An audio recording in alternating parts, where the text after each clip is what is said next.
The United Kingdom aims to make all new homes carbon neutral after 2016. In the first of a new series of reports from the UK, we visit the BedZED community in London. Solar cells, a biofuel generator and natural lighting are just some of the eco-friendly features. Although the homes are 15% more expensive than average, residents save about £240 a year on their energy bill.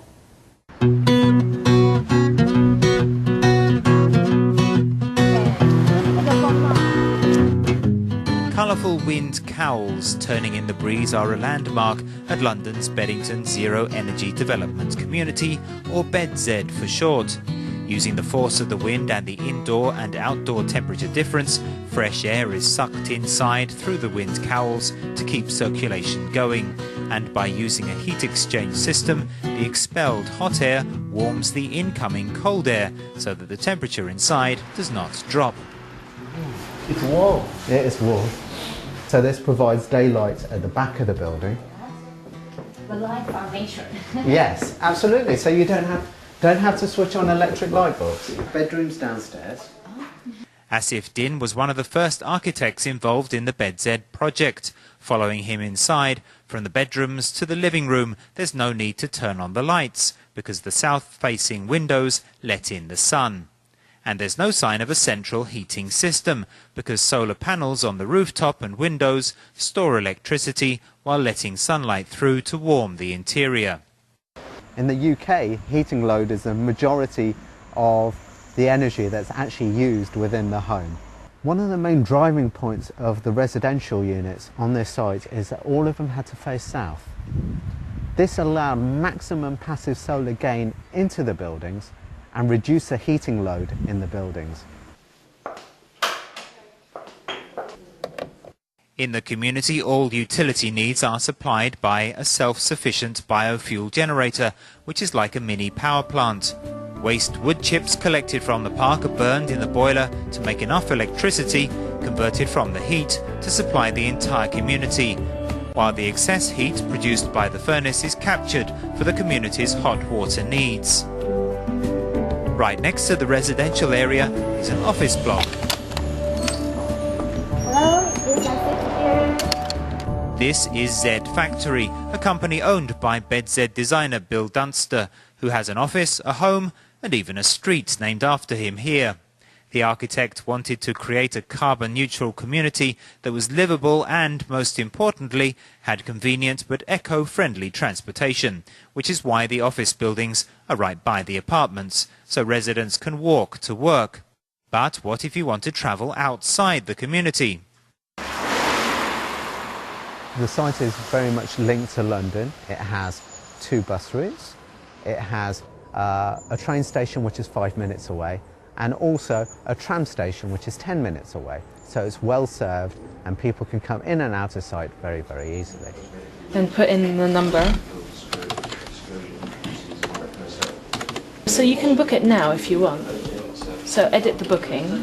Today is the 18th, yeah. And it's 12 o'clock. And I want to book it for 2 hours, so until 2:15. Employee Annie takes frequent business trips, but in the community everyone shares the same electric cars, which Annie says are eco-friendly and easy to use. Really rude, I'm just running. There are allocated parking spaces for the electric cars, which can be driven off at the swipe of a card. It's an easy way to share cars with lots of other people that live in the area without having to buy your own car and pay for insurance and look after it and maintain it, because City Car Club do all of that for you. So it's really easy to just jump in the car and easily drive away. Compared to most British housing, these units are 15% more expensive. But BedZED residents save an average of £240 a year on their energy bill, and emissions are only 4% of other communities. From the buildings to the way of life, since it was founded in 2002, in the last 8 years, BedZED has clearly shown that a zero-carbon lifestyle is not just a pipe dream. In today's episode of our continuing series of reports on green buildings in the United Kingdom, we go to the British research establishment's Innovation Park, which is a small housing estate in Watford, about 30 kilometres outside London. The design of the homes in the park is on the cutting edge of sustainable technology. We went to take a closer look at what they're made of. This is Innovation Park in Watford, northwest of London. This particular home may not look very innovative, but on closer inspection you'll see the outer wall is not made of brick, but the plant, hemp. Traditionally, houses in England are made from bricks.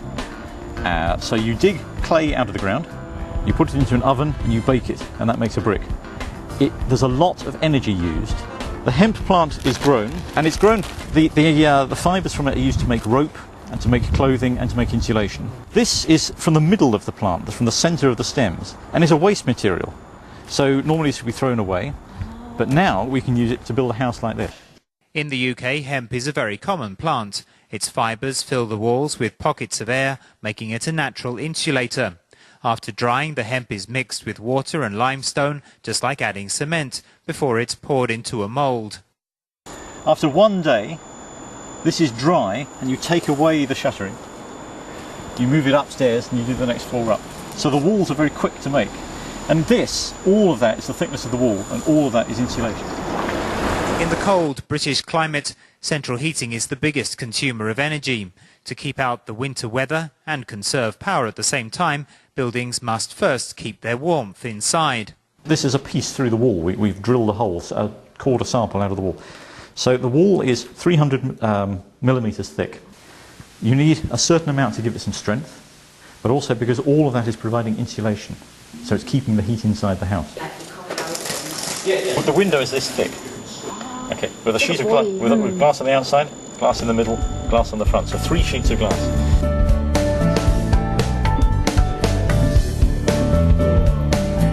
By using non-edible plants to build this home, construction costs are 2/3 of traditional British buildings. The excellent insulation also cuts the heating bill in half. In another corner of Innovation Park, there is a luxury 100% carbon neutral home. It's an interesting house. If you look, it has a very large curved roof, and that's there for 2 reasons. Firstly, it's providing a perfect angle to the sun for the solar heating and for photovoltaics to make the electricity. The 40-degree sloping roof exactly matches the angle of the sun, so incoming light is perpendicular to the roof, maximising its use. The sloping roof also captures rainfall. Normally, the water which we use to flush the toilet is straight from the drinking water tap. It's very high quality water. Here, what we do instead is we collect in this tank here, we collect the wastewater from the dishwashing machine and from the clothes washing machine. It runs through a filter and into this tank, and it can then be used to flush the toilet. Do you want this flushed?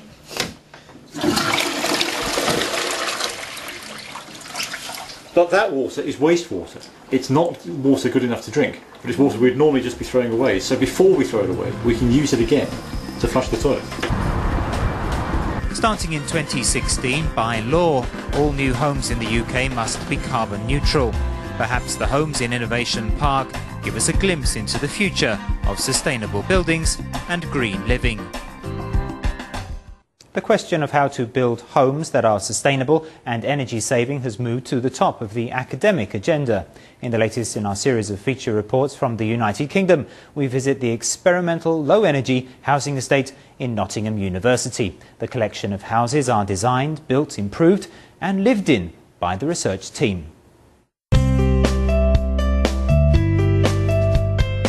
Here in the University of Nottingham in the East Midlands of the United Kingdom, on the attractive campus you can see a row of ordinary looking houses, but instead of a cosy interior you'll find a laboratory for architecture students. It shouldn't be because, I mean, the one that is linking is this part, which has, but there is here, but there is here, and you This is a lab that we have above the house.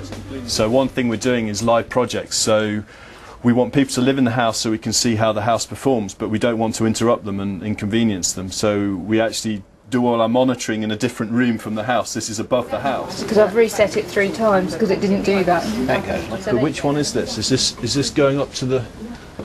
So that actually goes back into the house. One of the things we're looking at is ventilation heat recovery.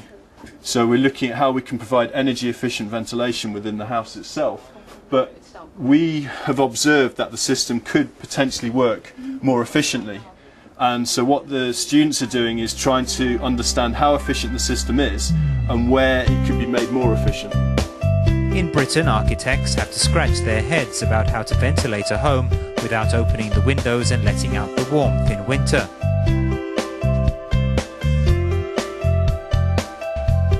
This clever heat recovery system sucks in cold air from the outside and exchanges it with warm air from the inside through an electric motor, so its heat warms up the incoming cold air. Ventilation is maintained, but the indoor air temperature does not drop too dramatically. Efficient heat recovery cuts energy consumption to a minimum. This one. Is there no insulation there? There's no insulation underneath it. Yeah. So actually that's why it's leaking. So it is. Yeah. And that's why they use this stuff. Yeah. So there's... The students keep records, run tests and make observations and adjustments. In Britain, energy saving and sustainable construction are not just academic pursuits, but real applications to be put into practice, which is what attracted this Italian PhD student to Nottingham. As a visiting PhD student, actually to practice and to experiment something that in other places we would just study theoretically. So in a way, this is the sweet part of being a PhD student in Nottingham, where there is a lot of experimentation, actually finding out how things do really perform in terms of energetically behaviors.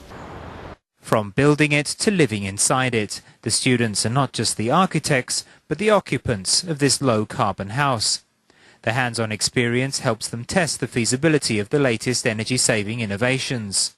Is that sustainability and a consideration of the environment should underpin all of our teaching. That the students then got involved in the design process and the construction process, so they actually got hands-on experience, which meant that they had a much fuller understanding of the sustainable aspects of that particular project.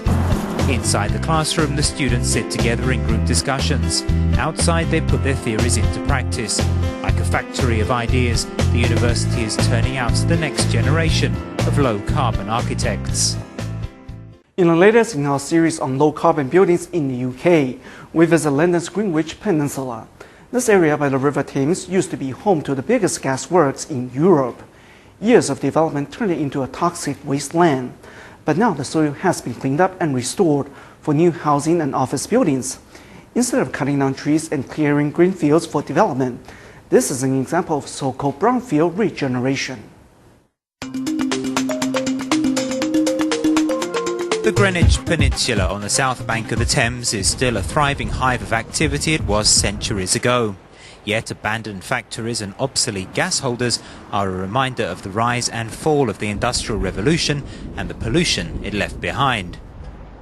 Initially it was military. It was in relation to weapons, so sort of what we call munitions, so it's literally bullet manufacturing, that kind of use. And then over the last 100 years it was formerly Europe's largest gaswork. Covering an area of roughly 120 hectares, the peninsula became a toxic wasteland after the decline of industry and shipping. Things started to change in 1966 when the United Kingdom invested in pollution control. According to the varying levels of pollution around Greenwich, different clean-up methods were used. In the north of the borough, which was seriously contaminated with heavy metals and biochemical waste, soil washing techniques were used. Because the soil carries a negative electric charge and the chemicals are positively charged, the pollutants stick to the earth. To clean them off, the soil has to be put into a scrubbing unit and taken through a series of processes that separate the larger and clean grains from the finer, dirty grains. The remaining polluted soil was sent for a second cleanup or to the landfill. Greenwich Millennium Village is an example of what can be achieved by tackling pollution head-on. So-called brownfield regeneration is an expensive process that makes contaminated land livable again. Simon Powell, who was involved in the project from the start, takes us on a tour of the new ecological community. Putting this wetland here was to try and create some of the try and attract back some of the wildlife that would have been here a couple of hundred years ago. Because this was before it was industrial. This was what was called marshland. So it's very wet, very boggy sort of land. Some of the former wildlife that was on this site over the last couple of hundred years. The Echo Pond by the residential area is connected to a park, giving residents a nice view through their large south-facing windows, which also allows sunlight to stream into their homes, cutting the need for electric lighting. Brownfield land such as this is reused for employment and residential, and to sort of basically bring back vacant land back into a meaningful use. With less and less space available for development, brownfield regeneration may be a solution to the problem, but it's also a reminder of the need to think carefully before the next industrial expansion destroys more precious land. When it comes down to passing a legacy to future generations, it is hard to beat the UK's National Trust. Established in 1895, the charity organization has 3.5 million members and owns over 600,000 acres of land, which is about 9 times the size of Taipei City. The precious land and historical monuments are protected by British law and cannot be resold or developed. But first, we visit another protected area of land, the London Wetland Centre, which is owned by the Wildfowl and Wetland Foundation.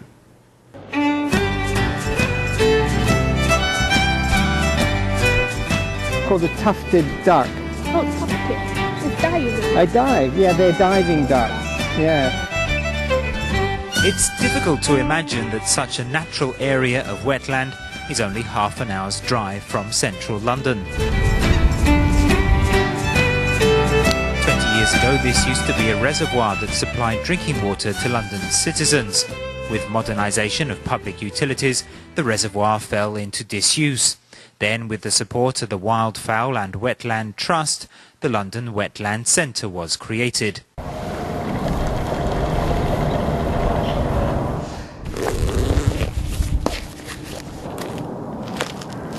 Crest on the head there. Yeah. You can see it.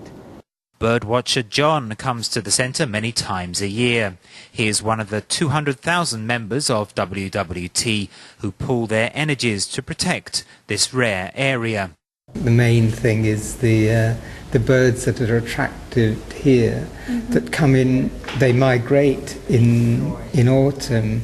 Right. The Arctic ones come south to escape the bad weather. Right. Areas of the... By handing the wetland over to a trust which does not control the right to the land and cannot resell it, the environment must be protected forever. Making land inalienable is allowed in British law after the establishment of the world's oldest such conservation organisation, the National Trust. Because there was a lot of industry and bad housing and poor health, and people didn't have any green space, and so they set up a charity to acquire land in towns and cities for people to be able to have some healthy space.